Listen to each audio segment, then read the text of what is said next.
said, more folks catch every day. Started with the town boy. Well, welcome into a very special edition of DeathPiles and Taxes. Why is it special? This is I guess we'll call it a bonus episode. Ooh, I like bonuses. We've been talking about Pahrump for long enough. We need to get a deep dive into the man, the myth, and the city of Pahrump, Nevada. P-Town. And I guess I'll introduce myself as Derek Everett of DeathPiles and Taxes. If this is your first time listening, this is not our typical type show. We usually talk about selling things on the internet and paying your taxes on those things. Across the desk from me is a man that the show will be primarily about, Mr. Adam, a.k.a. Pahrump Beesley. Hey, appreciate that. I'm going to take a venture. Most of our shows are pretty friendly, family friendly, and we try to keep it that way. However, I'll just say parental discretion is advised. We might not get graphic or vulgar. No, we won't get graphic or vulgar. But there might be some things in this episode that are a little... you might want to just... Oh, no, they'll be good. Okay. They're all good. Parental discretion advised. All right, my friend. So, I guess we'll start her off. For those that haven't been listening, I'd invite you to go back and listen to the archive and see why we're doing this show. Basically, we'll get talking about growing up. Me and Adam didn't know each other until he was in college. I was friends with one of his college roommates, right? November 24th, 2003. To be precise. And so we didn't grow up together or anything, so we'll get telling stories and things about growing up. And I grew up in small rural Utah, and he grew up in Pahrump, Nevada. Rural Pahrump, Nevada. And if you know anything about Pahrump, Nevada, it will be covered in this episode, and there's reasons why we have stories, right? That's true. So let's get into the gist. Let's start her off. How did you end up in Pahrump, Nevada? Well, my dad was a contractor, built houses, and grew up in Utah for about 7 years. No lies. I've been calling you Prumpy for all this time, and you're a Utah native just like me. Born in St. Mark's. And we did that for a couple of years. My dad got sick of the cold. We moved to wonderful California. You know, beach, everything. Sunny California. Sunny California. I mean, what can go wrong? Padres, had a friend. His dad had tickets to the Padres. That's a good friend to have. They only had one kid. They had 4 tickets, i.e. I got to go often. How? So Dad had some money is what that comes down Dad to. had money. How do you have 4 tickets? It's kind of like when we were talking to Colbert the other day, and he has like 5 cars for 2 people, right? You got 4 season tickets to the Padres. I did see he had one up for sale. He does. That's a good-looking car. That's what my wife thought, too. Yeah. Let's move along. Yeah. I don't know why he had 4 tickets, but it was a company write-off, I'm assuming, tax purposes. So Padre games are like what, during the spring, summer? Yeah, summer. I mean, it's summer vacation. You know, good times had by all. So enjoyed the childhood times. You know, 10, 11-year-old kid. That's like the best time, summer vacation. So you're going to the ball game. Is he picking you up like dogs and like stuff like that? Oh too, yeah, or are you buying your dogs, own root food? beers. Oh man, I didn't have any money. So it's like your parents sitting with $20. We didn't have that much money. So we did that, and making then good friends. That's a life lesson right there. Oh yeah, make life good friends with money. That's right. That's not a problem to have, or with rich dads, right? That's right. Or tell your kids to do that. Did that for a while. We lived there, and then out of the blue, well, my dad he moved to. He was working in Nevada in this place called Pahrump. Never heard of it. Decided that we needed to move there. Between 4th and 5th grade. What a better time for a kid to move. Oh man, I moved 3rd to 4th grade. That's when I moved. Yeah, that's not an easy time. You're just getting established. You got your friends. Not an ideal time. You know, mid-elementary. I guess there's probably never an ideal time to move. No. But it is. You get a chance to move on and do something new, and that's what we got to do. So we moved from San Diego area to Pahrump, Nevada. We took the back way from Baker, California, the big, ginormous thermometer. Everyone knows that. The big Baker Bun Boy. Most people, 99... Baker Bun Boy? Yes. Like 99.5% of all people just continue on I-15. There's a little itty-bitty dirt road that goes to Pahrump, Nevada through Dumont Dunes. And you take that road and you go about an hour and a half into hell, pretty much. So as you're crossing that. Death Valley. So you're leaving the Padre game. You're Yes. going towards Death Valley. Now, you've never been here before. No, never been there. Dad's just like, hey, I got this new job. We're going. Yep, Just kind of springs it on you. exactly. And you don't have any recourse of like, no, I'm staying with Billy. His dad's got 4 Padre game season tickets. I'm staying in No. San Diego where it's perfect temperature year round. Yeah, Things are going good. going to the beach anytime we want. Needless to say, it was a interesting awakening. I mean, we came up over the mountain and like, man, that's a lot of lights. So this is nighttime. Yeah, Under the nighttime. dark of night. Yeah, in the dark of night. Come over by Shoshone, population 100, if that. That's including all of the wild burros. Shout out to Shoshone. Yeah, Chicago Valley. Go up and over and like, man, there's a lot of lights. Like, okay, all right, this isn't as small. And the next morning we wake up. Of course, this is in August. Where do the houses go? So how hot was it in August in Pahrump, Nevada? How hot was it? How hot is it? Oh, it was constantly above 100 degrees, 105. It would not be unreasonable to say it's like 110. So it's just desolate desert. My memories of Pahrump, which I've only been there a couple times, Yeah. were hot. The worst part, the hot was hot. Like, it didn't matter if it was 100 or 110. The worst part is when it was like 95, but it was going to rain. Now, why was that worse than being 110? Because then you'd have humidity. So then the problem is you'd be all sticky hot, and the swamp cooler wouldn't work. We couldn't afford air conditioning. Well, sure. Yeah, I don't know. We all grew up on Swamp that, I think. cooler. Swamp Cooler. So real good thing is if you got too hot, you go up there, dump some ice in it, and let it cool down. You'd always lay right underneath it. You had this figured out. Oh yeah, we've done this many times. So that was the upcoming to Pahrump, Nevada, and needless to say, it's a good place.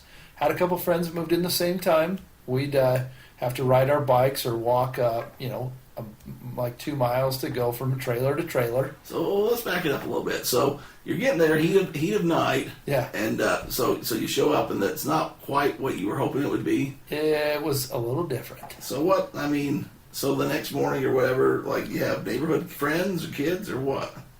If by neighborhood friends you mean I could see a house like with binoculars down the street, yeah, that's my neighborhood friends.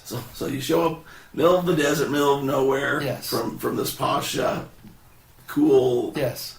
San Palm Diego. trees. whatever. Exactly. Yeah. So what are you thinking at this point? Yeah, it was definitely a big adjustment. Well, But, like I said, I met some friends, same age, same time, same kind of situation.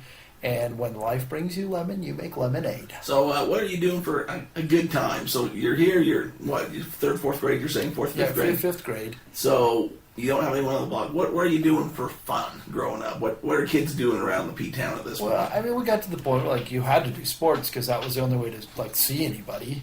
So, I tried playing. I played baseball and we did football and soccer and those kind of things. And I was a pretty quick catch on, and realized I was not going to be Babe Ruth. So it didn't take you too long to learn that I've seen enough Padre games. Yeah. I'm not going to be called up to the majors. I'd be lucky to be called the Bat Boy. I'd have to have Gary's dad put in a good word for me with the season tickets. Now, to that game. I could sit behind the plate and tell you, how many pitches were fastballs and, what the guy's whip percentage was.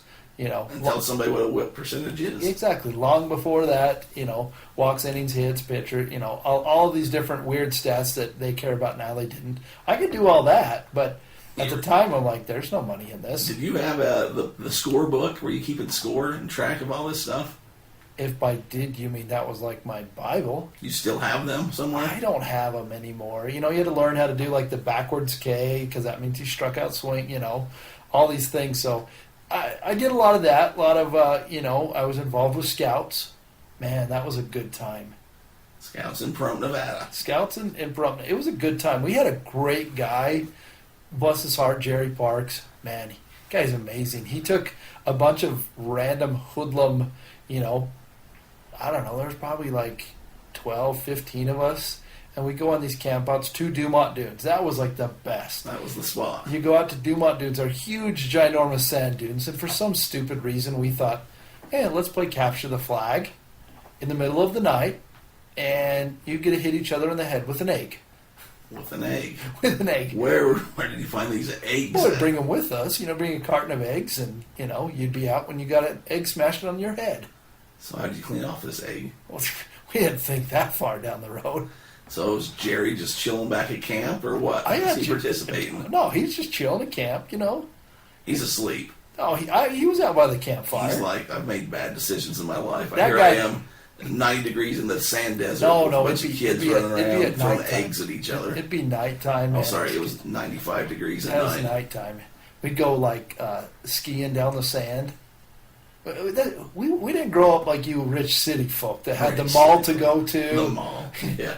We'd go check out the movies. We didn't have those kind of things. We didn't have those amenities. Yeah, Dumont Dune. So, yeah. How are you getting around Pahrump Nevada? Well, you ride bikes? Great thing happened. I can't remember exact age. I want to say it was around 7th grade, maybe 6th or 7th.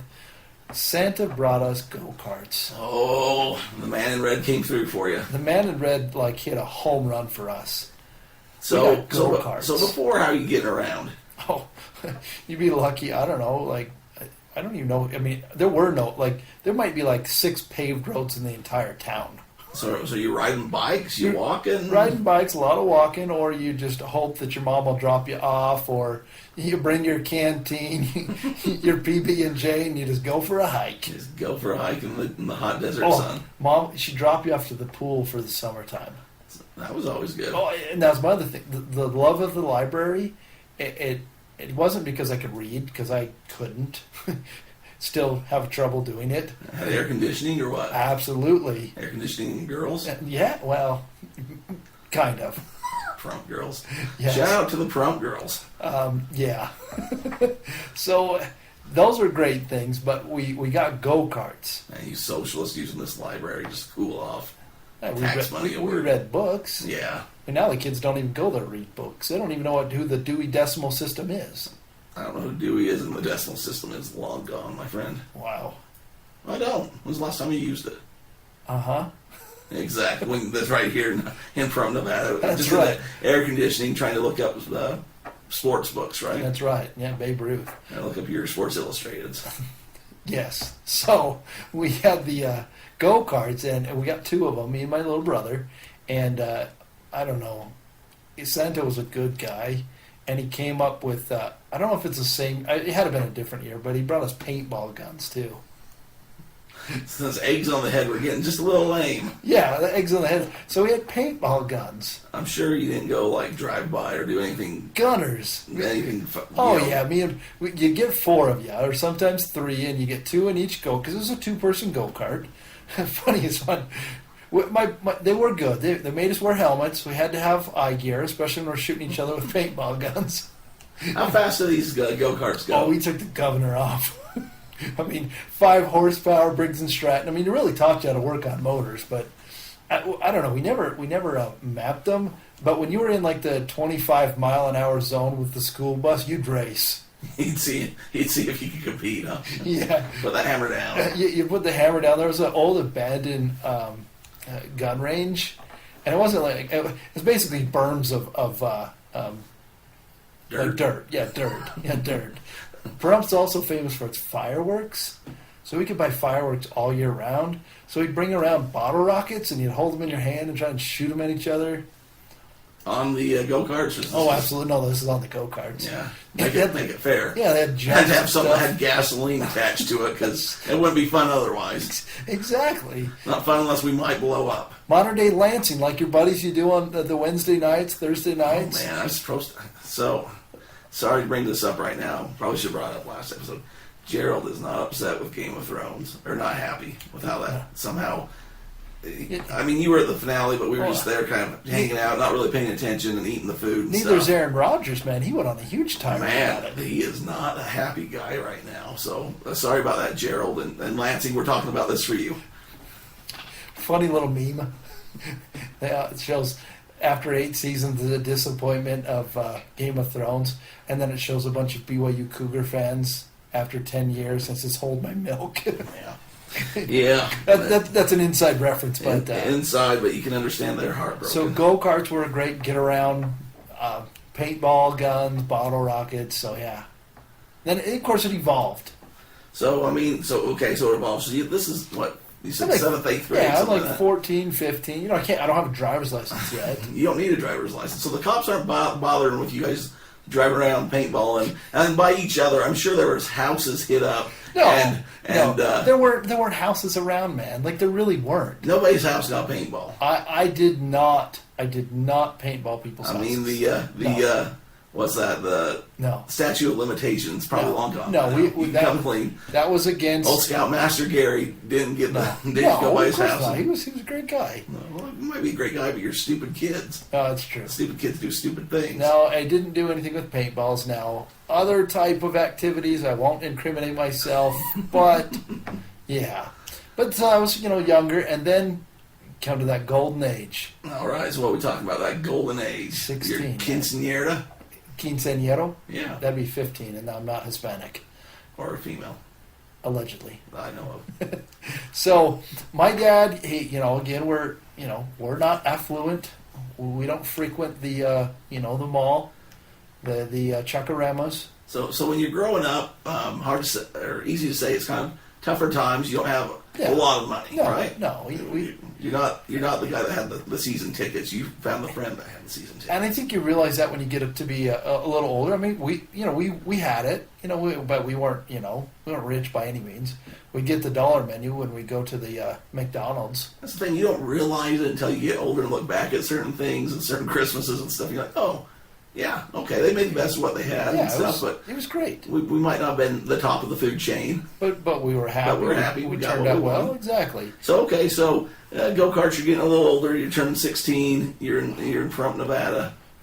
My dad says, hey, we need to get your vehicle. This is long before I turned 16. I'm about 15. Okay. He says, you want to get something that you can work on that's going to cost you less money to do because you got to pay for it. So I'm like, all right. Now, wait a minute. With the go-karts, who's paying for the gas and stuff? Oh, we were. So how are you getting money to pay for your paintballs and gas? We'd go work on the job sites for my dad. Go pick up trash. Like it wasn't like now modern day. They have these huge, ginormous dumpsters that they throw everything in. No, they just threw it off the roof and left it there. And that was my job. I'd have to go pick it up and throw it in the truck or put it in the trailer, and then you haul it off with your dad and go to the landfill. Yeah, been to the landfill plenty of times. You probably should have been looking for things to sell on the internet. I was. The internet didn't exist then, man. Well, for future reference. Well, yeah, for future reference. Death Piles and Taxes, which this show is. We were looking at stuff. You were going through Death Piles. Yeah, we were going through Death Piles, literally. So I found a truck. I found a 1963 Chevy short bed step-side truck. Okay. Not only did I find one, but I found two. Why did you find two? Well, because you had to have you had to have two to make one. So you were Johnny Cash and one piece at a time on them. Yeah, so we were throwing the two together. When two become one. That's right. So we did a lot of stuff. And I wasn't smart enough to do it all. My dad helped me with a lot. We had a friend. His dad kind of helped us with some of the motor parts, but that's what I got. So you got your truck. Yeah. How what are you doing? What are you doing in this truck? What are we not doing in this truck? Needless to say, I was pretty reckless. I think that's the term, but carefully recklessly. Carefully recklessly. Yeah. What's that mean? I don't know. We do some crazy fun stuff in it. It was beat up. It meant a lot. I probably could have done some more things, but couldn't afford to paint it. Had the Bondo on it. Had a lot of good things, but we took that truck just about anywhere. So that's when your small town, which is spread out, becomes a lot smaller because now you can drive all around, right? Now you know where people live. That's the thing is, but then you quickly realize, like, it costs money to drive this thing. Yeah, but back then, I mean, what was gas? I mean... It was $1.25 a gallon. Yeah, so, I mean... You can... But back then, $20 was a lot of money. Sure. This, and let's be honest, I mean... I know we're getting into the way back machine, but when I started, like my first job, I didn't start at minimum wage. It was a little bit more, but minimum wage was $4 an hour. And you got more than minimum wage when you started working? Yeah. Wow. I got tips, man. Okay. I was slinging pizza. So let's catch people up to speed. Death Piles and Taxes here. This is a special bonus episode. The Adam Beesley. This is the Pahrump episode that we've kind of been teasing and talking about. Kind of off our usual format, and we'll be back to that next week. We might do a few of these, see how it's received. But, okay, so we'll be getting into all the topics. You guys are like, okay, let's get to the fun stuff. We're getting there. We're building a story, right? So Adam has a Chevy truck. He's got it bondoed up. Now he's got him a job slinging pizzas. He's somehow finagled more than minimum wage, and he's getting tips. Yeah, so one thing you got back before to the police, and those kind of things. Funniest story, I still remember it. There's some things in life that you can't ever forget. We had the Rebel. Not the Flag, not the gas station. Okay? Terribles. Yeah, Terrible's Rebel Station. Okay? Can I tell a Pahrump story real fast? Throw in a Pahrump story. So I'd go there occasionally with my old man. Told you about it before when we've met or whatever. He had a sales route. We've talked about it in previous shows. So I'd go with him on these trips and adventures. One time we went to the Pahrump, Nevada, and we ate at the Terrible's Casino, which should have been our first tip. You don't eat at somewhere called Terrible. And we ate at the buffet, and it was just awful, man. I mean, it was no bueno, as the kids would say. And unfortunately, that's one of my memories that won't go away, is my trip to the Terrible Casino in Pahrump buffet. Terrible Hearst. So, anyways, you got the Terrible Rebel gas station. So we're in there, and there's a police officer. You'd always go in there for 49 cents, so it's 52 cents with tax. Okay. You get a 52-cent, soda, and that was on a good day. Well, it's hot. It's hot desert. You need a lot of fluid, a lot of liquids. So we'd go in there with our friends and all those kind of things, and police officer in front of us, and the gals working the register says, "Hey, man, how are you doing today?" And he says, "I ain't dead yet." I'm still on the green side of the grass. That was my favorite, except for you didn't have grass in Pahrump. I ain't dead yet. That's all you got to compare life to. Like, how's life? Well, I'm not dead. Wow, that was a good thing. Another run-in I had with the police. I was going out to one of my friends down Homestead, down this big long road that we'll get into a little story later about the burlesque houses. The houses of ill repute? Yes, that's where they existed legally there. So I'm driving out to one of my friend's house, and this police officer pulls me over, and he's like, I'm like, I'm sorry. Yeah, I try to be respectful. That's my parents taught me and everything. And so I pulled you over because you were doing 65. And I was like, dude, this truck don't go 65, man. I wish I was going. If I could go 65, I'd pay you right now. This thing don't go 65 downhill, boss. Like, I'd never taken it out of Pahrump. It never went to Las Vegas. It'd go up the mountains, but it was not going on the freeway. Right, I'll move over the seat right now. If you can get it to 65, yeah. I will pay that ticket. In fact, we didn't even have a freeway. Like, we had a highway road. Like, it took forever to get to the freeway. Anyways, he pulls me over and tries, searching, or if you're doing all these things, like, dude, you got the wrong guy, man. This thing don't go 65. I know what you're thinking, but it'll get downhill. So had the truck. I started delivering pizza, making pizza, delivering pizza. Great first job. So, how do you land this job? So you're driving around shooting up each other, and now you've got a truck that you've pieced together. How do you go about, because Pahrump's a spread out place. Yeah. It's a big, area-wise, it's a huge town, right? Yeah, huge. It's huge. It's a huge town. So classifieds, man. That's what you did back then. There was a job, willing, hard, kids that want to work hard will always have a job. So you didn't have a friend or anything? No, I just looked it in and, said delivering pizza. I'm like, heck, I like pizza and I like to drive. It beats collecting garbage on your dad's work sites, that's right? Absolutely. And of course I did both, but so I got the job and started doing that, started delivering pizza, making pizza, and that was a great thing. And Pahrump is famous for a couple things. Art Bell, which we'll get into in a second. He's my favorite. Very, very forward thinking, way beyond anything. Forward thinking. Did you ever think that term would be used with Art Bell? Oh, I thought you meant Pahrump, Nevada. No, I meant Art Bell. It's a very progressive city. No. Shout out to Pete. I know you got people listening there. I'm just having fun, right? That's true. He, gets into a lot of the AM radio. He was podcast before podcasts existed. Aliens. We'll get into some of that stuff, but brothels. Ooh, there's the topic. That's why everyone's listening, right? That's a good chunk of this audience wanted to see. That's why I had to put up disclaimers. Brothels. If you don't know what a brothel is, don't Google it. Google it at home. Not safe for work. It's a place that you can pay for services that aren't normally payable anywhere else in the country. It's legal prostitution. Yes, in Nye County. And when you grow up in a place where prostitution is not only legal but a possible job opportunity for people, that is growing up in a different area, and that is part of the reason we want to do this Pahrumpy podcast, and we'll dive into that a little bit. I can see the struggle in your face. You can defend your town. I had a friend that his grandmother worked there. She was a cook. Uh-huh. Cook. And I know a lot of table waitresses that worked at gentlemen's establishments. That's right. So a cook. A cook. What is there a big need for food out to the brothels? So this is in the heyday, in the early '90s, mid '90s. Late 90s. Mike Tyson was huge. Ever heard of him? I heard Mike Tyson. I've sold some Mike Tyson related goods on the electronic bay. Yeah. Mike Tyson's punch out, Mike Tyson autographs. All of these big events that happened in Vegas always brought a lot of pomp and circumstance. Clientele.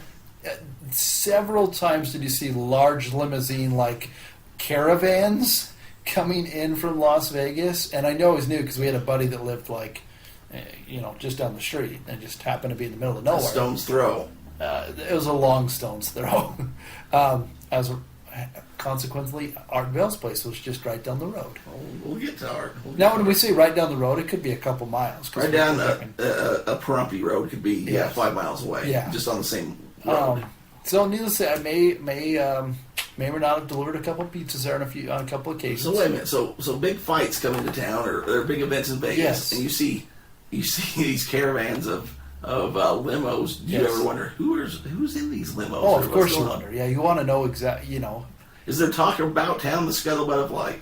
No, I mean nobody's shows for me it was no big deal. It was like a daily, it always happened on Saturday nights. So Saturday night limos. Let's be honest, it's probably high rollers. It's probably not a whole lot of the celebrities. Yeah. It's the people that come into town from wherever, and part of their trip is they're going to go out and have enjoy a good time themselves in the brothels or whatever, and they've spent a lot of money on the limo. Yeah. But I grew up in a small town, and I know every famous person that came through that small town and stopped at a gas station because somebody had to say, "You won't believe who was down at the Max Countryside Express this morning." Or whatever. So, but the brothels, so it's kind of almost a separate. Yeah, it's in the same town, but it's like a separate world. It's so far away that it didn't even. I mean, at the time, there wasn't even a gas station to stop at. So when you're growing up, I mean, you're in school, kids are mean or whatever. But is there anyone that's like, his mom works at the brothel, absolutely, or this or that, or kids get made fun of for that? Absolutely. So okay. Yeah. So there's some relation there. It's not its own separate. I mean, it's kind of the running joke. Oh, everybody knows about it. When it's career day at work and Jimmy's mom's coming in to recruit for the senior girls. I mean, is that happening? No, that did not happen. False truth. I mean, it's not the worst tactic in the world. Fake news. Get some new recruits, right? It's a good idea, but no, it didn't exist. I will, as I evolved in my work career, I went on from working at the pizza place, loved it, it was great, but I had to make more money. Okay, well, hold on. All right. I'm not letting you off the hook this easy. So you said you're delivering pizzas to the brothels. Yes. How's that work? Well, it's out now. It's completely different. I mean, it's a classier, forward-thinking joint now. Restaurant. They got a restaurant where grandmas work. Yeah, I mean, some people just go out there for the atmosphere. You could tell what it is if you went out there now. They got big signs. Are people? Do they stay the night, or do they just kind of go do what you're going to do there and get out? Oh, it's a one and done kind of place. So you're not spending the time and thinking of memories on postcards. Not now. I mean, back then, no. Now, they got hotel rooms and a pool and all. Back then, it's really going to seem. It was like 3 trailers pulled together. I mean, it wasn't like it was Jim's Glove Ranch or whatever, right? Chicken Ranch and Cherries Ranch. Okay. Shout out. And if you have any of these items, I would sell T-shirts from these establishments on eBay, and you'd probably make some fairly good money. You'd be surprised. Extra hot tip? Extra hot tip with the brothel. Let's have it. The reason the Chicken Ranch is called the Chicken Ranch is back during the Depression, you didn't always have funds. You didn't have commodities. You had more commodities to change than dollar signs. It's hard times. So they would bring in chickens and trade it for services. So this is a business model that even during the Depression was making money. There's two of the oldest business models, or I don't know what you call it, jobs or Businesses, careers, businesses. It's accounting and brothelry. Even where brothelry is not necessarily legal, Yeah. there's brothely things going about. Always been. So, okay, so you're a 16-year-old kid, you got your first job, and you get the ticket to, hey, these pizzas are going out to Sherry's Ranch. Yes. Walk me through this. Are you excited? Are you nervous? Are you like, I can't go there, my mom will kill me? Or is it just, it's just another day of work? It was, and I mean, I don't remember much about it. Like, it wasn't like, I don't know, it wasn't much, I guess, what you'd think it's going to be. No, you just showed up, give them the pizza, they gave you the money and left. So you're an underage kid. Yeah. Can they let you on the premises, or are you going Well, inside I just the showed trailer? up to the or they trailer just door got there and gave it meet to you? you, and that was about Did it. they tip well? Honestly, I don't remember. I just remember there was a lot of singles, and they seemed, I'm not sure quite the term for them. Not the kind of singles that you necessarily wanted in your pocket. Yeah, no, I mean, they were well used. It was money. It was good money. That was good money. It was. I mean, because it costs a lot of money to drive out there. Sure. You know, it was like, I mean, seriously, it was probably 11 miles from where you make the pizzas. So we're talking like a 22-mile round trip. Trip. Lamar Odom was hungry. That's right.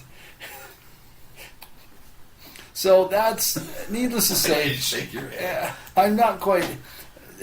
There's a lot of interesting things that happened out there, and that's probably that's the one that most people know about.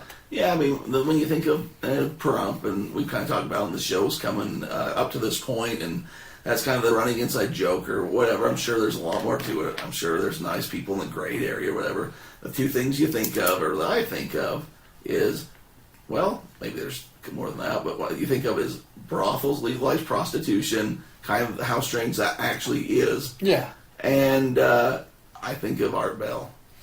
So Art Bell kind of is probably, Derek and I have a lot in common, but we didn't realize it till a little later in life, till we became friends.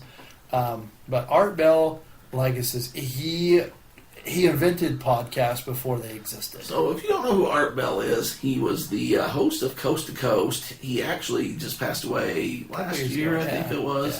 Yeah. And what Coast to Coast was, we've talked about this a little bit before too, but it was a talk radio show. At the time, talk radio, AM radio, was mainly a lot of political talk, or you'd have your church type stations.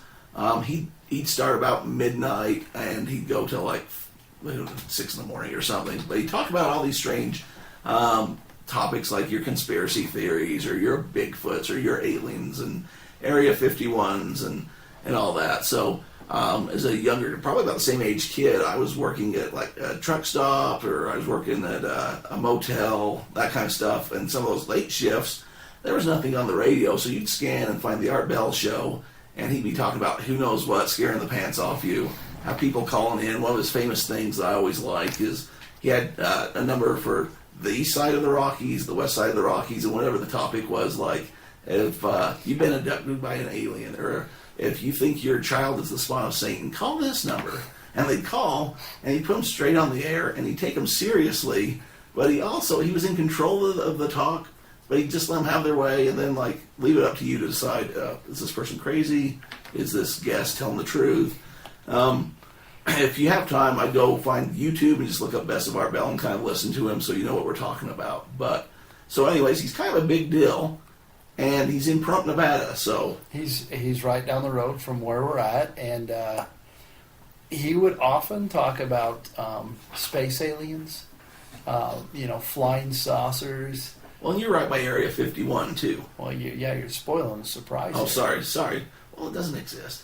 Well, yeah, we lived in the desert, and when things go in the desert, they stay in the desert. That existed long before it stays in Vegas. Here comes Vegas. Yeah, Pahrump had it first. That's right. We had that long time ago. When that green ball of light flies up, you don't take pictures. And you hope it's not radioactive. You don't tell your friends. So that's kind of... I don't know what really went on, but I had a an acquaintance. I won't. If I told you what he did, he'd have to kill you. There's I knew a guy. a special place called the test site. So, if you want to get real into your history, the atomic bomb, like they got tested somewhere, and Pahrump, Nevada played a lot of key roles in a lot of things that happened in world history. I once learned. Oh, you were there with me. The Enola Gay was out to Wendover, and that's where they were doing their test practice droppings of. We went to the Wendover World War II Air craft show. Yeah. Nevada has a lot of nothing, and at the time the government didn't care what kind of nuclear waste they were dropping. So when you got a lot of nothing, you can test a lot of some things, especially when you're in World War. So because pretty much there's Vegas and Reno, and that's it. So you're growing up in Pahrump, Nevada. Art Bell's a big deal. Do you know who he is? Is he a big deal around town? Yeah, I mean, you know who he was, but it wasn't like, you gotta remember, like, social media didn't exist.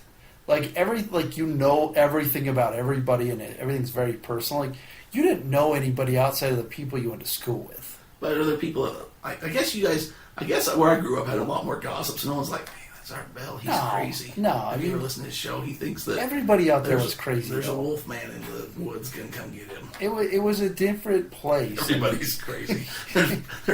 There's people working as prostitutes down the street. Is Art Bell crazy? I mean, we lived by Las Vegas. It was, it was a different place. Like, people would take their hard-earned dollars, and what are you going to do? Go put it in a machine and hope that you're going to make 20 into 2,000. Somebody did, though. Yeah, 1 out of 8 billion. My favorite saying is they don't keep building those billion-dollar casinos because people win. Okay, so does Art Bell is he in like a neighborhood community? Does he have like a... There was like no neighborhood communities. Does he have a large piece of land? Yeah, he had a large piece of land. Is the radio station the radio station was there one in town? Yeah, you could tell because there was a ginormous radio tower and stuff. And so everybody knew what it was, but it wasn't like, you just didn't care. You know what I mean? It was just like, oh, okay, whatever. So did you ever see him around town? Yeah, I'd see him in town. With him? I never really talked. Like, I think I've helped him probably a couple times at the hardware store, but nothing. I mean, the hardware store was the store. We didn't have Walmart. There was like that was your social media. Yeah, that was your social media. You go to the hardware store and you buy some shoes. That gets you into the one topic that we did get into a lot of. When you talk about people coming to town, you always knew when it was testing day.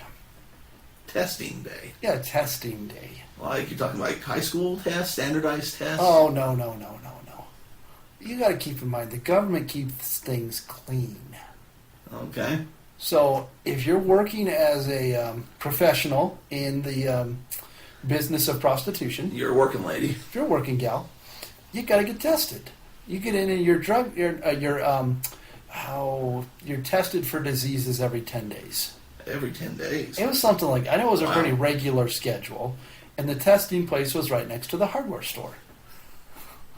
So there's the ladies out there, and they're like, hey, that's the pizza boy.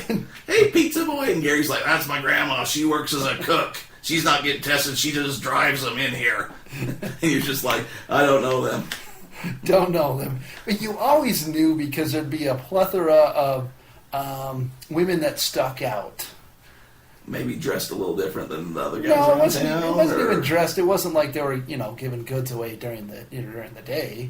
But you just could tell. They weren't advertising. No, they were. Well, you just hadn't seen them around, right? Yeah, you kind of could tell. So that was testing day. That was some of the weird things you'd see. So testing day, they bring in a bus of working gals. A gaggle full. To the clinic? Yeah, to the clinic. So that's a good job if you're working in the clinic. There's going to be a steady stream of business. Clients. Yeah, business. Okay. That's different. We don't have that in most towns. Yeah, so you'd see that. Next to the hardware store? Yeah, next to the hardware store. With Art Bell. Normal. You'd see, getting back to the crazy, I mean, that's, you would see lights in the sky. Whether they were aliens or not, I can't confirm or not confirm. I can confirm one extremely unique story. Okay, let's have it. And like my dad built houses and swimming pools, and I worked all the time. I mean, yeah, we played video games. Like, we did stuff. I think we had a PlayStation. We played, but it wasn't like... You played some Super Mario. Yeah, Super Mario, Sonic, I think. That was on Sega. But we didn't, we really didn't, because we didn't have time to. Mike Tyson's Punch-Out! Yeah. You're like, he was just out to the brothels. We want to see who he is. So we go work, and we built swimming pools, and Hold up. So your dad's making construction. You kind of went to the Jack hardware. of trade, yeah. And you're working the pizza joint. Yeah. But you're okay. So you're doing swimming pools. Yeah, we did swimming pools too. So you have machines to do this, or in a lot of instances, but there's a lot of hand digging. So you're out in the middle of the desert. Yes. You have 100-degree temperatures normal. Yeah. And you're digging pools for somebody else to enjoy. Absolutely. The liner day, that was the best day.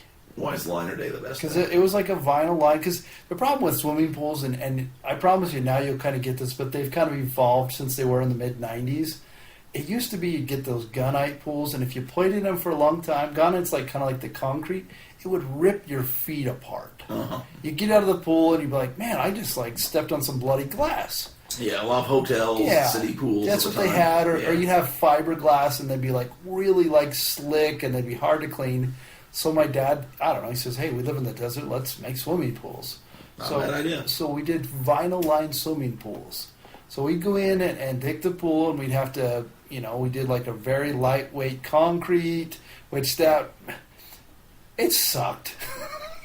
It sounds like it.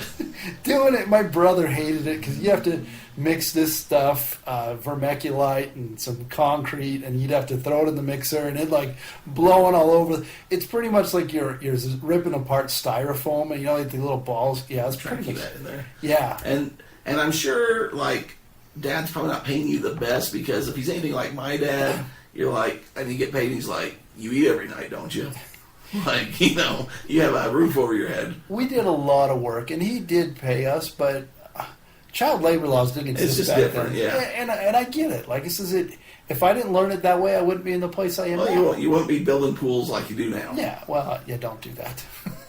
You learned what you didn't want to do. Exactly. I learned a lot I've learned more in life about what not to do. Okay, so weird stories. You're out digging a pool. Yes. And I still remember everything in my life is sports related. That's how my memory works. Michael Jordan had just come back. He'd given up the baseball. Still number 45, playing for the Bulls. Number 23 in your heart. That's number right. 1 in your program. So he was on his comeback trail. So it was obviously sometime in May, June. They didn't go to the finals that year. Anyways, we're out in the middle of Chicago Valley, just kind of over, other part, right by California on the border. And it's literally, Pahrump is small, but this is there's 7 houses and 25 trees. We're digging a pool, and my dad had run to the store, and by run, it's a 2.5-hour trip. I'll be real quick. Keep digging. Yeah, keep digging. I'll bring you back a water. Yeah, Gatorade. Okay. Oh, Gatorade, man, that's the best thing ever. Stealth bomber flies right over my head, man. Stealth bomber one time, F-16s, and when I mean right over my head, I swear the guys are because I'm standing there and I'm looking, and I'm what is that sound? I can't make the sound, but it goes right over my head, and it's they buzzed my tower, my hat flew off. So they're out in the middle of nowhere. Yeah. Hey, look, there's a dumb kid digging a hole. Yes. Let's see how close we can get to him. Exactly. And then no one's going to believe him anyway. Yeah. They're just, they're testing in the desert. These don't exist. So I'm okay, well, what the heck was that? And then I turn around and get back to digging. Of course, they come do it again. Was your brother with you at this point? No, this is all by myself. No, this is solo. Yeah, this was a solo thing that I remember. And you're yeah, right. Nobody's going to believe that. That doesn't happen anymore. It's because they're not living in Nevada. I believe anything could happen in Pahrump, Nevada. Probably did. It absolutely did. So there's a lot of weird stuff you would see because they're testing stuff. So give us some more weird stuff stories. So we got our bell going. We got glowing things in the sky. We got getting buzzed by planes. Well, it's kind of strange, kind of just weird, different. What are you having with glowing lights? Anything? I do distinctly remember green light streaks. In fact, even a couple of years ago, my wife and I, we were in Vegas, and it was then. Now you have social media, and there's tons of people that saw it. And I'm it's just I feel like I'm at home. It's normal now. It's when you guys see snow. It's you're oh, this is great. This is everything. That's not how I think. And now it's like, oh, I feel like I'm at home now. All right, so once again, recapping, this is a special edition here of Death Piles and Taxes. We got Adam Beesley, the man from Pahrump, just kind of telling us the stories. We're getting to know him a little better. We've been doing this podcast for, coming up on 18 episodes, 17, 19. somewhere in there, Yeah. a little while now. So we're just going to dive a little bit, give you some personalities, show you what makes us, get to know us a little better. We thought this would be fun. Give us your feedback if you're liking it or not. And, we'll keep doing what we do, but this is just a little special bonus episode for you.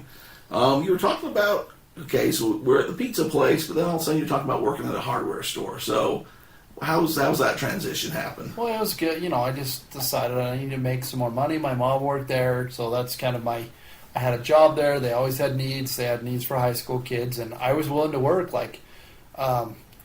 School wasn't really my thing. Wasn't your jam? It was not my jam. Like I said, I had a difficult time reading. I don't know. I think I finally came to a point in my life. I'm like, you know what? I don't care what other people think about me. It was a good thing. I still remember I was a junior in high school. Still have it. 4-leaf clover. I was out. Needless to say, it was my psychology class. Like, why I remember this, I don't know. Got to the point. I mean, I was. Like I said, I was skinny.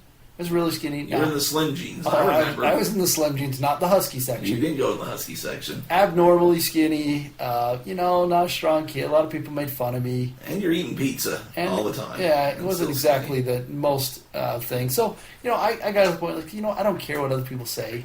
And I found a 4-leaf clover, man. In Pahrump, Nevada, you found a 4-leaf clover we in had the grass. desert. There were sparingly places that we had grass. Were you looking for a 4-leaf clover? Yeah, we were just out there some little, hang out outside. My one teacher, this is during school. This is during school. I was going to ask you what substances you were on when you were No, out there looking was for 4-leaf clovers substances. This was, we had a little class activity, and we went out and sitting in the grass, and I don't even know how. Anyways, found this thing, and it was like one of those aha moments. I'm like, you know what? I don't care anymore. Your little epiphany. Yeah, my little epiphany. I decided to run for student council, get a little more involved. And at this point in my life, I was a junior, and you know what? I knew more than my parents. I was 17. Oh, what 17-year-old does not know more than their parents? Well, yeah, but I had a job, though. Okay. Well, yeah, you're working the Ace Hardware. Yeah, I was making good money. I worked a lot, and you know what? I had a friend that had a house. Okay. Well, my said friend, he dropped out of school, and he needed a roommate because he couldn't afford to pay for it by himself. How old's this friend? He was 18. So he's a couple years older Yeah, than you. he was 18. He was a year older than me. So he needs a roommate. Yeah. And you decide. Later. So I moved out. So you go to mom and dad and say, I'm gone. This isn't working for me. No, this ain't working anymore. It's curfew stuff.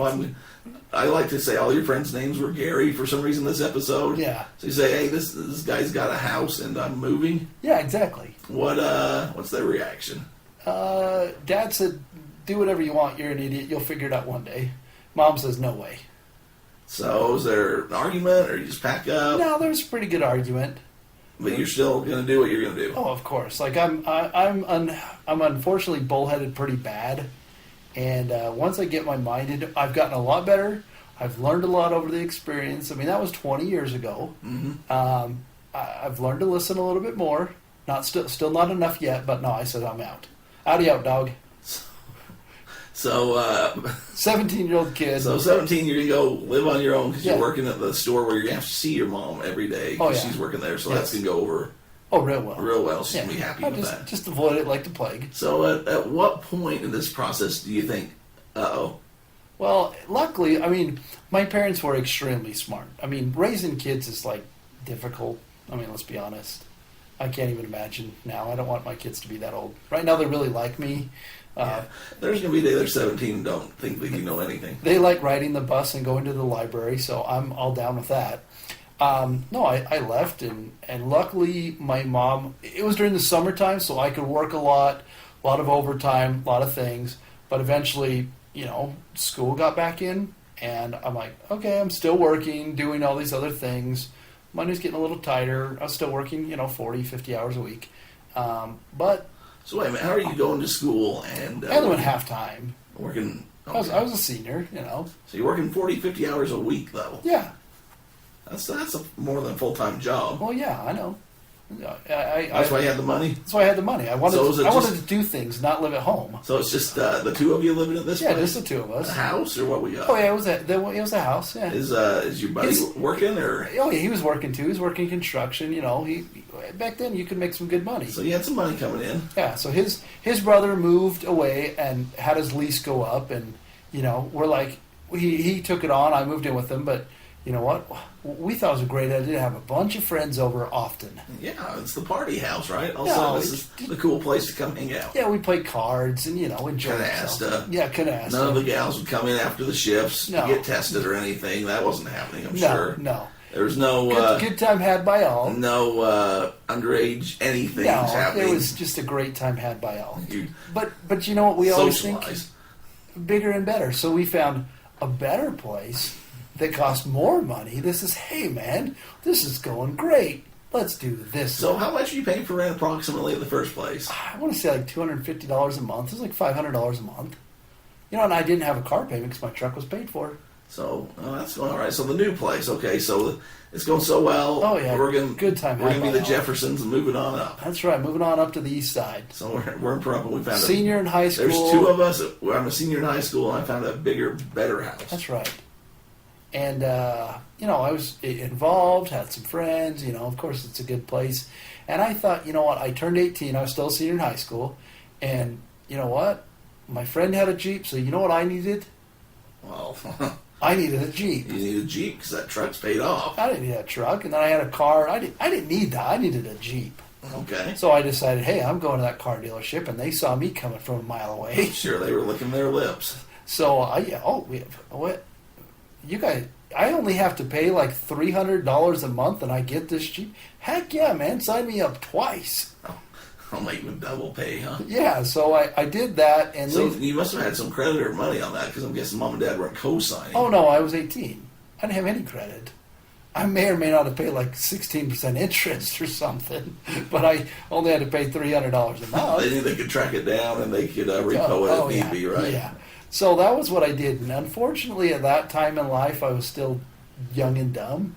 And money dried up a lot faster when you had to pay, that much every month. When I was making like $10 an hour, minus taxes, lots of other things. So you're still a senior in high school. Yeah. You just moved into a big house. We'll just call it the bigger house. Yeah, the big house. So that's going to cost you more. Yeah. You just took your free car / truck that's paid for and decided that you're going to go get you a Jeep that costs more than your rent. Yeah, but it was like a 1992 Jeep Wrangler. It was amazing. And so you're driving that into school. Yeah. And you're probably the old big man on campus then. Not really. I mean, I don't know.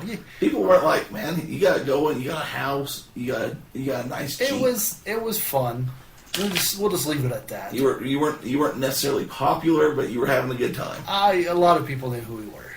You were, and their parents didn't let them go to your place. They're afraid they'd stay there. Yeah, allegedly. Let's just say I'm really glad that social media didn't exist back then. There's probably, or the pictures from back then aren't around right now on social media. They're not. I still have some pictures that, I was young and dumb. A little incriminating. We were all young and dumb at one point. We all were. So we did that, and one of our favorite things to do was we'd go to the mountains. Because, again, we didn't have, like you rich city kids. We couldn't go watch a movie. Rich city kids, okay. We didn't have... I'm rolling with it. We didn't have the mall to go to. At some point, I'll have my story told on some bonus episode, I guess. Yeah, we didn't have Burger King. Well, we did. We did. We got Burger King. We had prostitution. We had casinos. When we got Smith's Market, it was a great day. We had BJ's Market, pizza place. BJ's Market was just like a place you go buy McCormick spices at and day old Nesties. That's probably a good place to hit up for your Nestea right now. Some McCormick's. So we'd go to the mountains all the time. We would always be involved in we'd go up there because it was a good time for the weekend. So we'd also go dirt skiing. Dirt skiing. Yeah, dirt skiing. So how do you dirt ski? Have you ever been dirt skiing?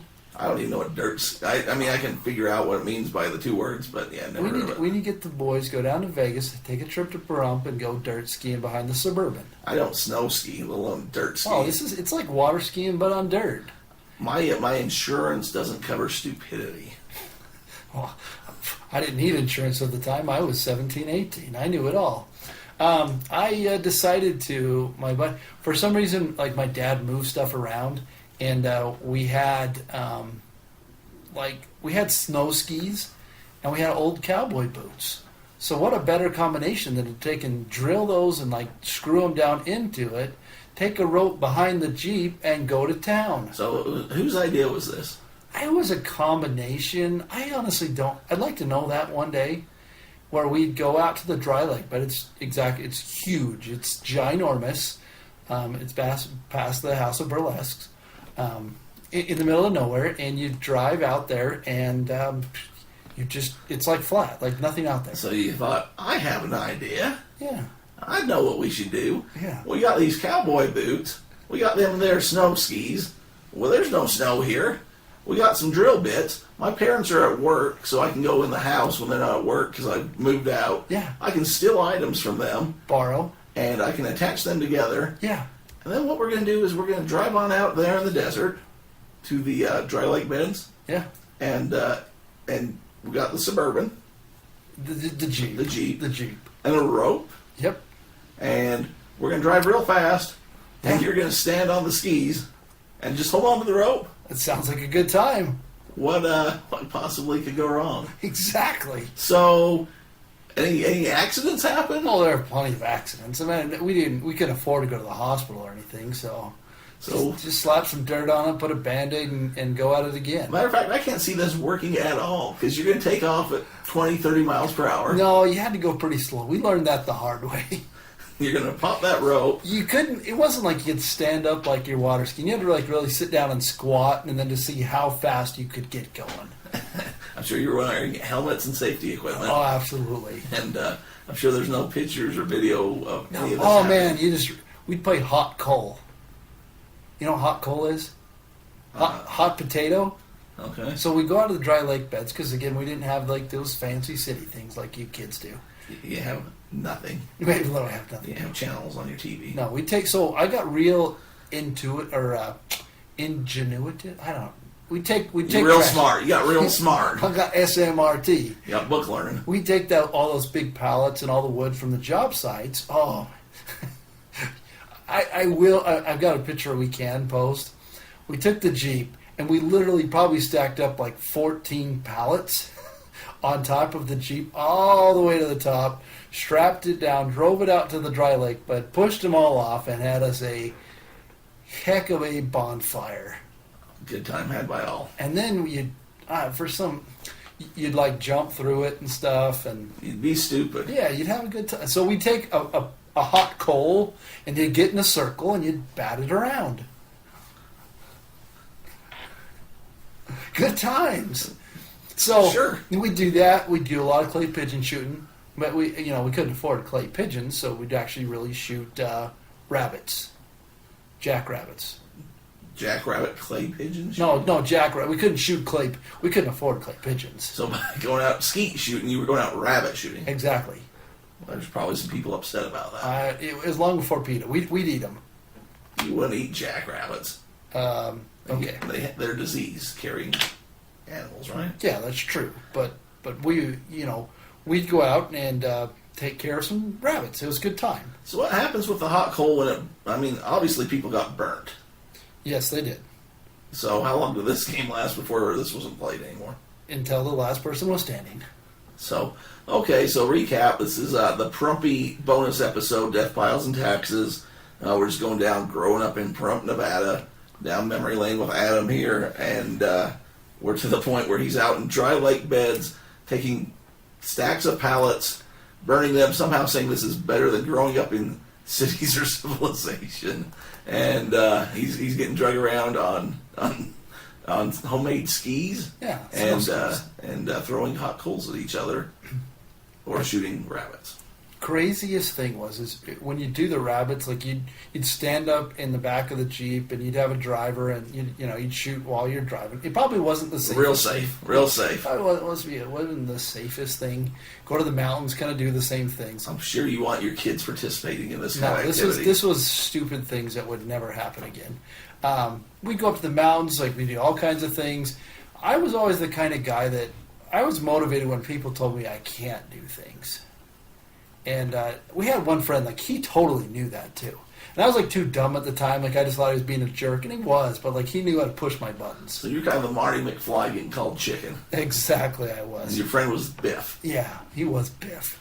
So we get up to this place one time in these mountains, and like we have trees. It wasn't all desert. You could drive up about 4,000 feet. Well, the mountains were really tall. I mean, they're 12, 13,000 feet. But you get up to mountains, and we were Boy Scouts. Like, we were prepared. Never made an Eagle Scout. Gave up on that project. My mom helped me do everything till I was about 14, 15, and then she said... But you moved out. Well, then she said, you can't get your driver's license. I'm like, yeah, whatever. And then I got my driver, and then I'm out. I'm gone. So we were always prepared. So we had not a hatchet, a little bigger than a hatchet, not quite an axe, but like a half axe. And he said, I bet you can't chop down that tree. Said, hold my milk. Hold on 1 minute. You don't think I can cut down that tree with a hatchet? Yes. Yeah. So needless to say, I went to town. And it was good. We're in the middle of nowhere, like it was like a Christmas tree thing, and one of our friends was there, and he took off running. Like, he thought the poor thing was going to come down on him. How tall of a tree we talking? Oh, yeah, it was. It was pretty good. It was a pretty good sized tree. Like bigger than 10 feet? Definitely. Like still sitting out in the desert right now? Oh, the stump is. Okay. Yeah, the stump was several feet wide. And you went to it with a hatchet just to prove that you could. Pretty much. But you got it? Oh yeah, I got. Oh yeah. How long were we talking that you're sitting there chopping up the thing? 45 minutes maybe. Oh, that's not horrible. I don't know. Time's irrelevant when you're 17, 18. That's true. We'd go out shooting a lot. One of the craziest things, going into the crazy shooting stuff, shot at bats. At dusk time, you're right. Like the swimming pools, bats would come in, swoop off, eat up all the bugs and all that kind of stuff. All the extra stuff, mosquitoes and stuff. And we were out in the desert. My buddy and I were in our Jeeps, and we're driving. And like we never had the top. Like there was never anything on the Jeep. It was like you'd have like they call it the bikini top. It would just cover your head, so it wouldn't cover the whole thing. We had that on, and it was dusk, and a bat starts trying to attack us. I'm sure. It was just coming after you. It was. It was just you're minding your own business, and these bats decided. We're driving out in the desert, and they come like buzzing at us like they're F-16 pilots. Yes, that's what they're doing. So we jump out and we decide to try and shoot one because we had shotguns. So why not? Because you're driving around with shotguns in your Jeep. Dracula was trying to get me, and you're going to teach these bats a what for? Exactly. So we jumped out and. Those don't have like a normal flight pattern. No, they do not. Very unique. So, needless to say, we got one, and I've never seen one pull it down, and it's a rat with wings. Did you mount it on the wall? I did not. I'm not into the taxidermy thing. Did you eat it? No, I did not. Did not eat. I have eaten quail though. Shot my own quail. That was pretty good. Tastes like chicken. It all does. Everything does. Yeah. So we did that, and we took off, and needless to say that. His family wasn't too happy about our situation. What situation? We just killed their brother. Oh, okay. The bat. I thought you were talking about your friend. No, I'm like, wait a minute. No. We're incriminating you a lot on this podcast, but no. Okay, so the bats are like, you just took down one of us. You got to deal with us all. Yeah. So they all came swarming out, and we just drive. I mean, by this time we're driving, 45, 50 miles an hour in the middle of the desert to get out of there. So you're going about 40 miles an hour. With a swarm of bats coming at you? Yeah, swarm. There's probably 3. Okay, 3. Yeah. Are you on any substances? No, absolutely not. Okay, no. I gotta ask. Yeah, we were on good times and childhood memories. Childhood memories. Diet Coke and Diet Coke. Well, it was Coke and hot dogs from the Rebel gas station. Maybe some powdered donuts, jelly powdered donuts. Those are so good. So we did that. Man, just lots of good things in the P-town. And then, I think we just got, by that point, got out of high school, got to the point where I'm like, you know what, this probably want to live forever. So you're still renting an apartment or the house? No, but eventually I had to move back in because I had a Jeep payment. I couldn't afford it. So how's that talk go? You go back to mom and say you're right, or you just move in and don't sell it, or I don't remember the exact circumstances, but well, now we know mom listens to the podcast because she knows about it. So well, yeah, it was it wasn't. I mean, it was like I think a couple months after. It was before Christmas. I had to move back in because I made some stupid financial decisions. Didn't want to ruin my credit, and needless to say, went back in with mom and dad. Things worked great, and I got to the point I was thinking, I don't know what I want to be when I grow up. Some of us are still there. I knew I didn't want to work construction. You knew what you didn't want to do. I knew I didn't want to do that. So you graduated from high school. Yeah. You're 18. You've moved back in with mom and dad. Yep. You've had this Pahrump experience, but a lot of my friends, I mean, at that time, big corporate America, like smoking's bad for you. They had this huge settlement with the state of Nevada. They gave them literally millions upon millions of dollars, and they gave you what's called the Millennium Scholarship. Okay. So anyone that graduated in the year 2000, which I did, and after, they gave you money to go to college. Now, is this still in effect, or is this just for a limited time? I think it's not anymore, but I think it went on for like 6, 7, 8 years or something. So they just full ride? Yeah, you get a full tuition scholarship to any school in Nevada. Okay. So I had a lot of friends going to Las Vegas, and I'm like, ugh, I don't know if I'm the kind of guy that can make it in Las Vegas. School was hard enough in Pahrump, Nevada. Yeah. I don't know if I need the temptations of Las Vegas. I don't know if Las Vegas is the place for me. The other part was Reno, and I'm like, going back, that probably would have been a good place for me, but I didn't really want to go. But I had a cousin that lived here in Utah and came on a trip. They brought a bus down and picked me up and went from Las Vegas up there. Needless to say, a lot of they call it the land of milk and honeys for a reason.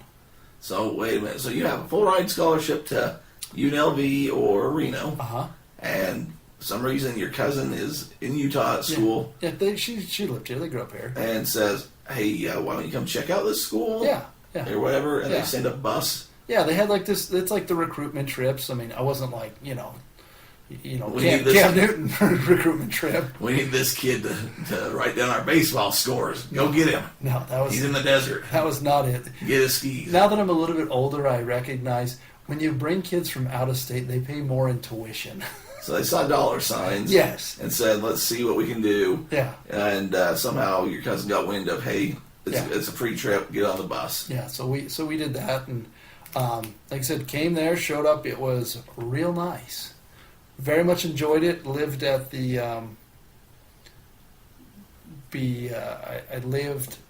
I stayed at the place called the Morgue. Okay.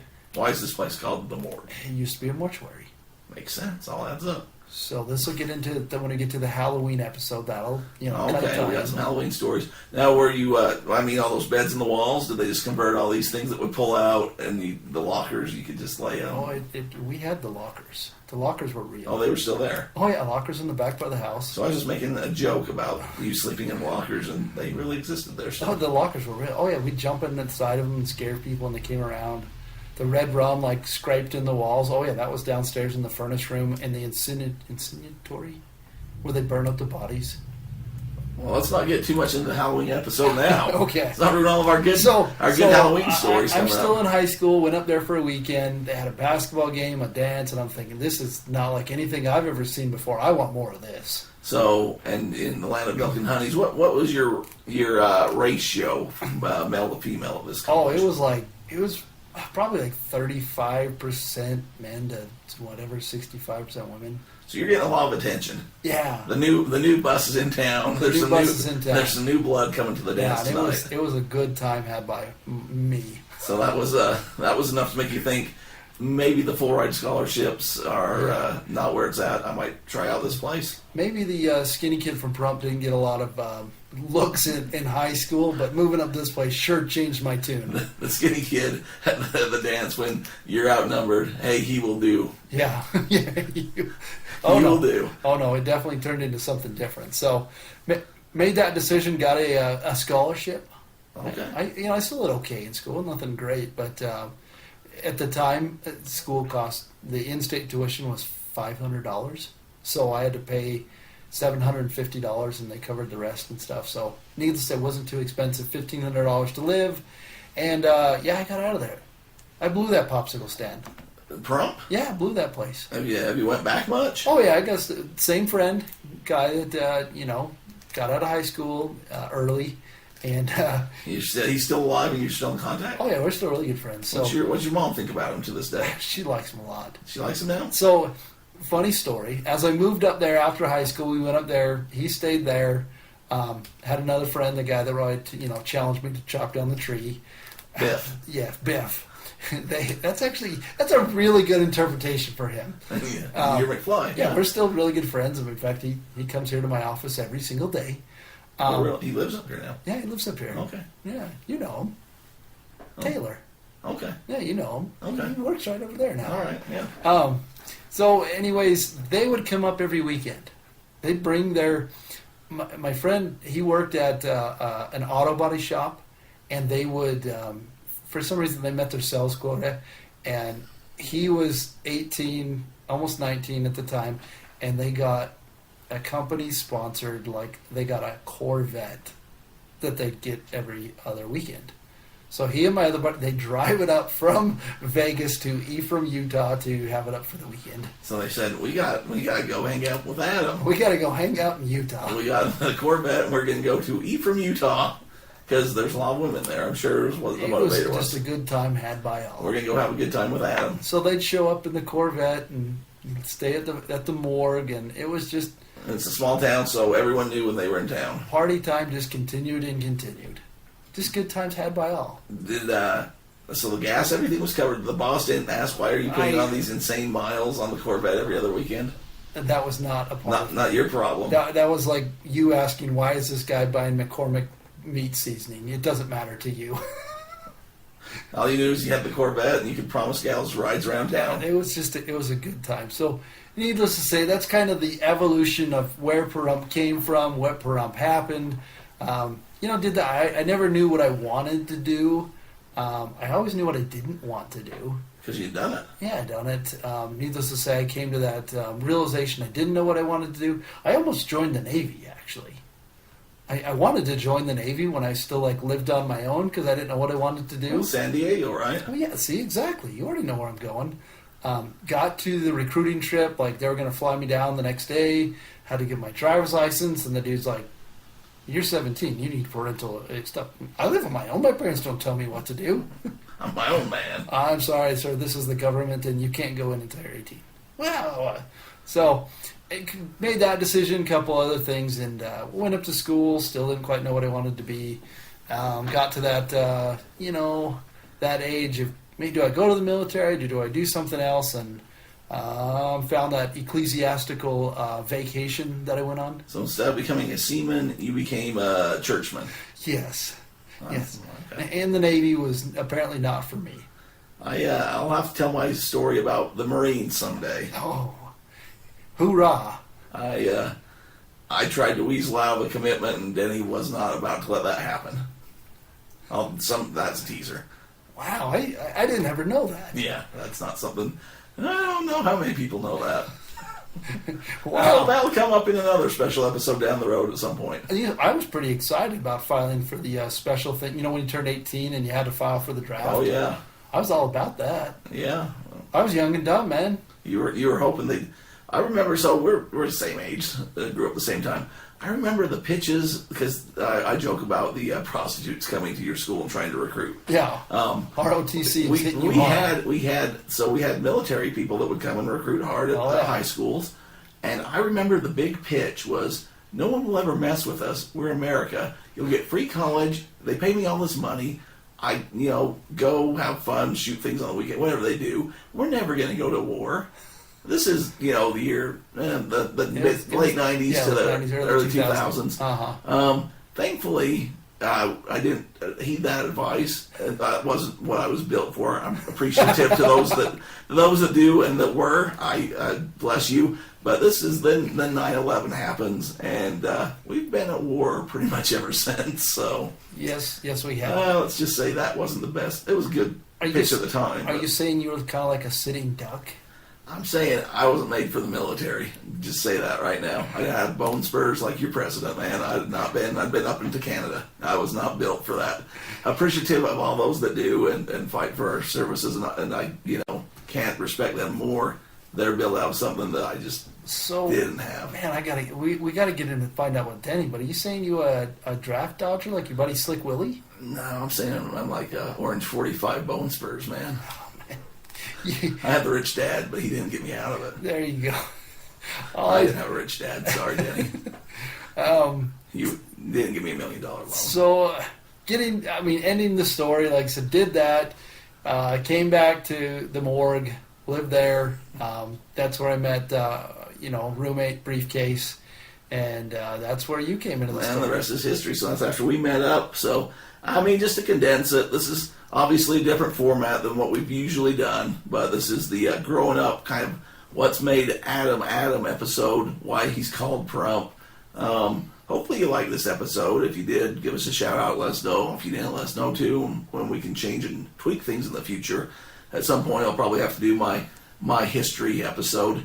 But just a little break in the action. DeathPiles and taxes. Usually we're talking about things you sell on the internet. We've touched a little base here, but I think it's good to know the people that you're talking to. A lot of podcasts are these so-called experts or these so-called people that whatever in this field and you have no connection to them. I think with this, at least we have some backstory. So if you ever run into Adam at the grocery store looking for the McCormick meat seasonings or whatever, you can say, hey man, it wasn't cool that you shot bats from the back of your Jeep or whatever.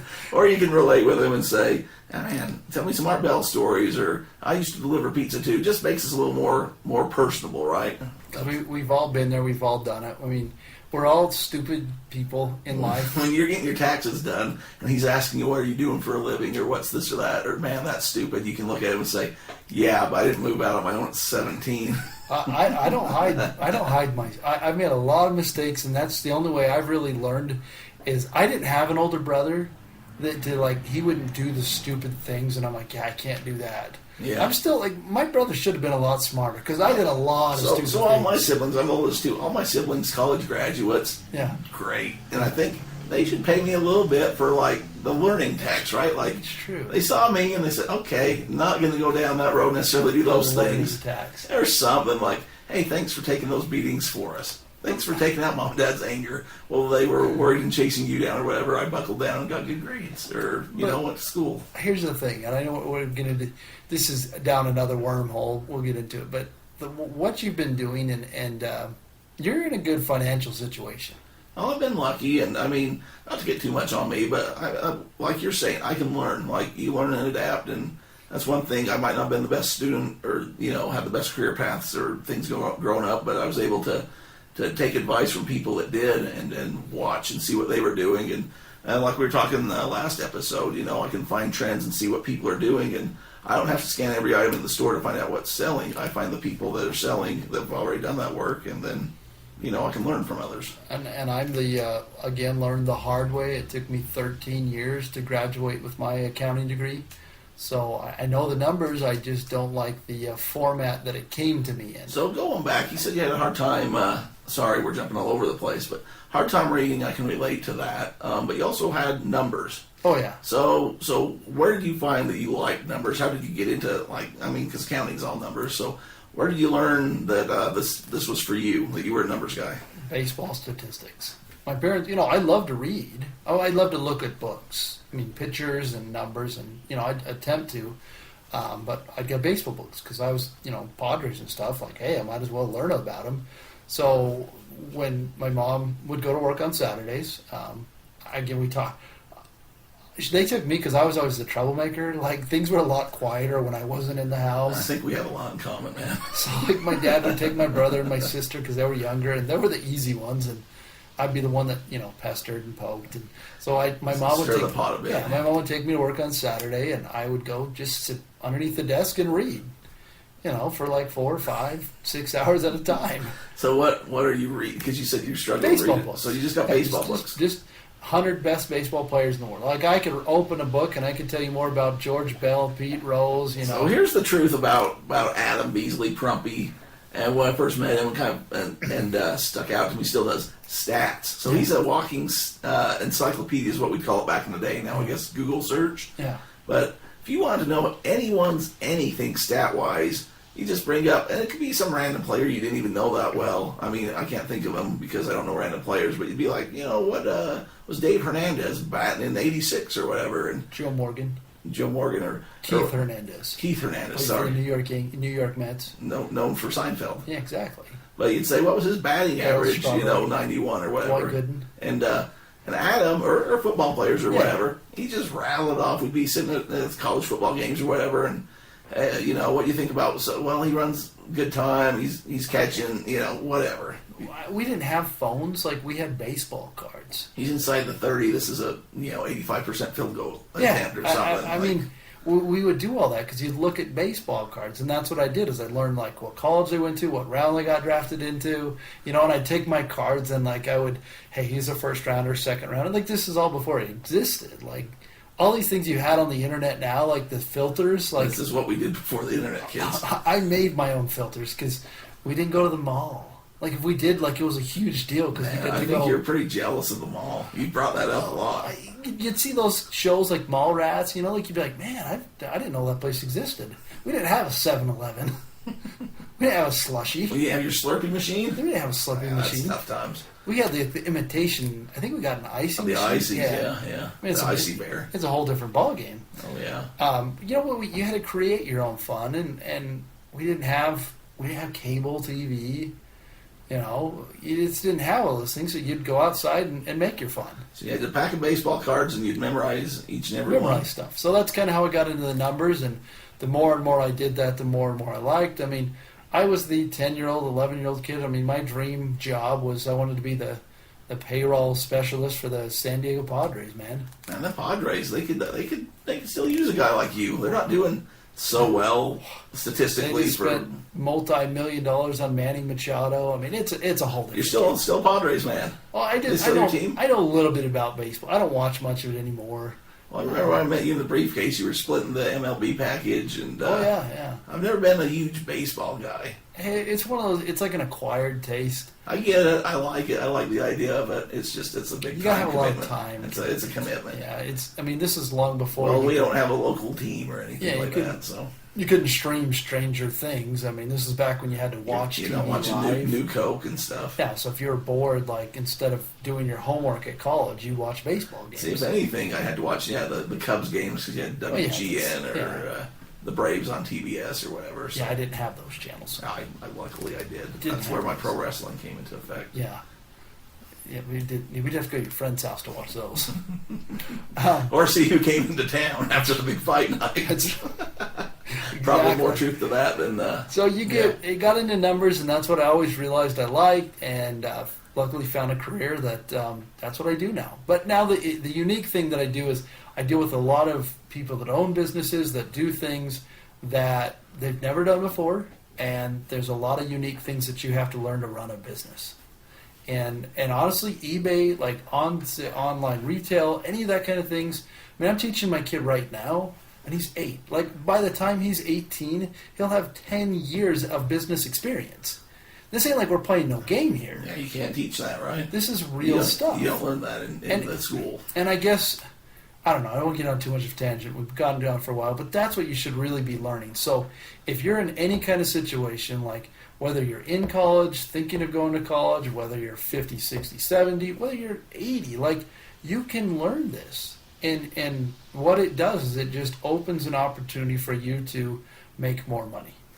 And that's a good thing. That's what we're after. So money makes the world go round. Well, it's been a fun episode. It's been different. Like you said, we'll get back to our normal format next week. If you're listening this far, we appreciate you.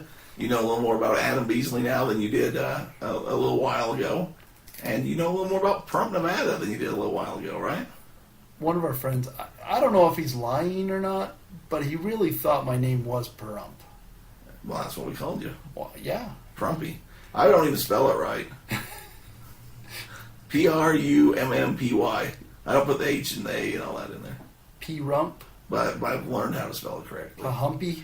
As you look in show notes. Over the hump to Pahrump. Yeah, so... Maybe someday we'll have to take a trip. Is there any thrift stores in Pahrump? There were. Oh, yeah. Are there still? I'm sure there. I don't make it back often. Man, we're going to have to go down and hit some thrift stores and look for some things in the grocery stores down there. Oh, that'd be a good thing. That'd be a good thing. Well, thanks for listening. Like I said, just like we're trying to a little bonus episode, a little more about ourselves, so you understand. Hey, these guys are real. They're not robots. They've been in a lot of situations. They're willing to learn from their mistakes. Because one thing that I like a lot, I listen to Gary Vee a lot. He talks about juggling. He talks about different things you throw up in the air. And some people are really, really good at one thing. And they won't throw a ball up in there. They won't try anything new. They'll just kind of hold on to it in their hands. Me, I'm more of I want to have like 12 things up in the air. When 4 or 5 drop, hopefully I'm still juggling a few that still work. You do have many pokers and many fires. Yeah. To some extent, I'm like, I don't know why or how you do it. It's just, it's fun because you want to see what like works. I think I have like bolos out there right now. I'm looking for things. I'm on the lookout. Always on the hunt. I'm looking for things, and in the meantime, I'm able to have my accounting firm. It's really good because I work really, really hard for 4 months. I've continued to work more and more throughout the year, but it gives me an opportunity to do a couple more things. Dog the bounty hunter of the business world. Yeah, I like that dog. Well, we appreciate it. If you have any questions or want to do business with Adam, of course, you can always go to adamupaccounting.com. If you got questions or concerns for me, shoot us a question. Like it says, if you've done it, we've probably seen it. At DRoy Everett on the Twitter machine and Instagram. Yeah. Or you can find me on Facebook or at your local grocery store looking through dusty things for money. I'll throw that there's 3 things that are certain in life. Let's hear it. The first one, we'll get to the other 2, is if you're 17, you've probably, no, I guarantee you've done something stupid. Oh, you don't have to be 17 to do something stupid. Well, okay. The 3 things is you'll always do stupid things. Okay. You're going to die, and you're going to have to pay taxes. And on that note, that would be the 2 things that are really certain are death piles and your taxes.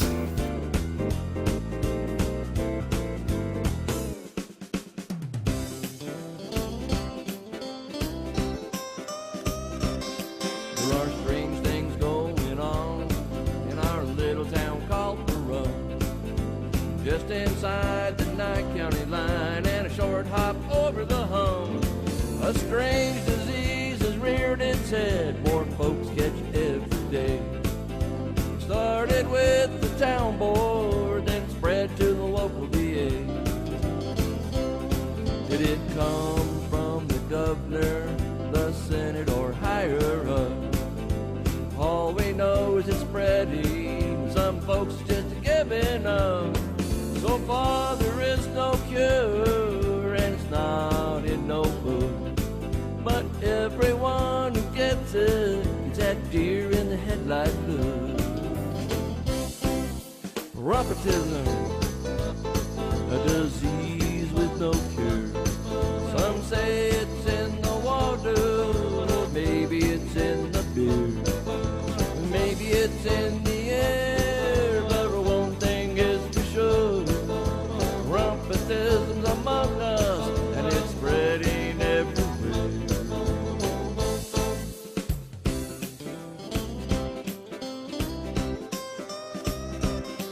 This disease may have you wrecking cars, maybe 2 in just one day. Seems you just can't go too far, even if you had just 1 beer.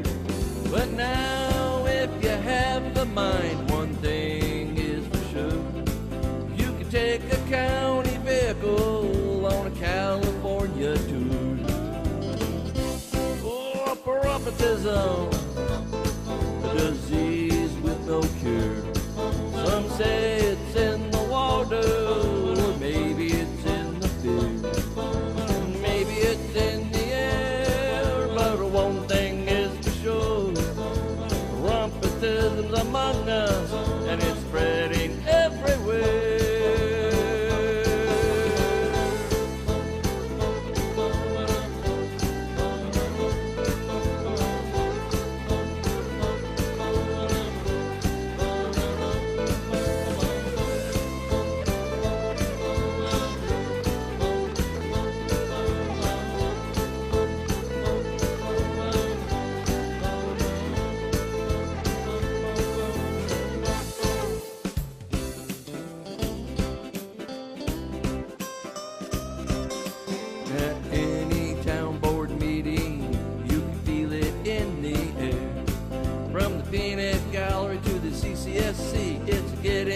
hard to bear. So watch where you're going and remember where you've been. If someone flashes a badge at you, can be the sheriff or just pretend. Whoa, Pahrumpism, a disease with no cure. Some say it's in the water, or maybe it's in the beer. Maybe it's in the air, but one thing is for sure. Pahrumpism's among us, and it's spreading everywhere. Oh, Pahrumpism. Friends, do you have it? Right or wrong, you turned around, it seems to run this town. Our minds are going crazy. Do we use them? Do we dare? Pahrumpism's among us, and it's spreading everywhere. Oh, Pahrumpism, a disease with no cure. Some say it's in the water, or maybe it's in the beer.